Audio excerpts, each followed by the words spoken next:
প্রিয় দর্শক, আসসালামু আলাইকুম। আমি আজকে আপনাদের শৈলপ্রপাত ঝর্ণা ভিডিও করে দেখাবো। আর এই শৈলপ্রপাত ঝর্ণা বাংলাদেশের বান্দরবান জেলায় অবস্থিত। বান্দরবান জেলা যতগুলো ঝর্ণা রয়েছে তার মধ্যে এই শৈলপ্রপাত ঝর্ণা একটি অন্যতম ঝর্ণা।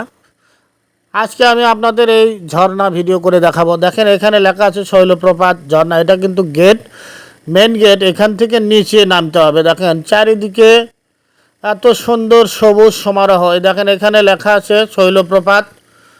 আর এটা হচ্ছে রাস্তা। এই রাস্তা দিয়ে আপনাদের আসতে হবে এই শৈলপ্রপাত দেখার জন্য। এখানে অনেকগুলো চাঁদের গাড়ি দেখতে পাচ্ছেন। প্রিয় দর্শক, দেখেন খুবই সুন্দর দৃশ্য, প্রাকৃতিক দৃশ্য। আসলে আল্লাহ তাআলার ইশারায় সব কিছুই সম্ভব। দেখেন এত সুন্দর। এখানে পানি কোথায় থেকে কিভাবে আসতেছে একমাত্র আল্লাহই ভালো জানে। এখানে দেখেন অনেকগুলো বাচ্চা গোসল করছে এবং ভ্রমণপ্রেমী যারা ভাই বোনেরা সবাই এখানে এসেছে এই শৈলপ্রপাত ঝর্ণা দেখার জন্য। এটা বান্দরবান জেলা থেকে মাত্র 8 কিলোমিটার দূরে এই শৈলপ্রপাত। আপনারা যারা বান্দরবান জেলায় আসবেন ভ্রমণ করতে বা বিভিন্ন দর্শনীয় জায়গা দেখার জন্য, অবশ্যই আপনারা এই শৈলপ্রপাত ঝর্ণা দেখতে আসবেন। খুবই সুন্দর জায়গা, খুবই সুন্দর পরিবেশ। আর এত সুন্দর পরিষ্কার পানি আর ঠান্ডা পানি। পানি খুবই ঠান্ডা দেখেন, আর খুবই পরিষ্কার পানি। চারিদিকে সবুজ সমারোহ, বন জঙ্গল।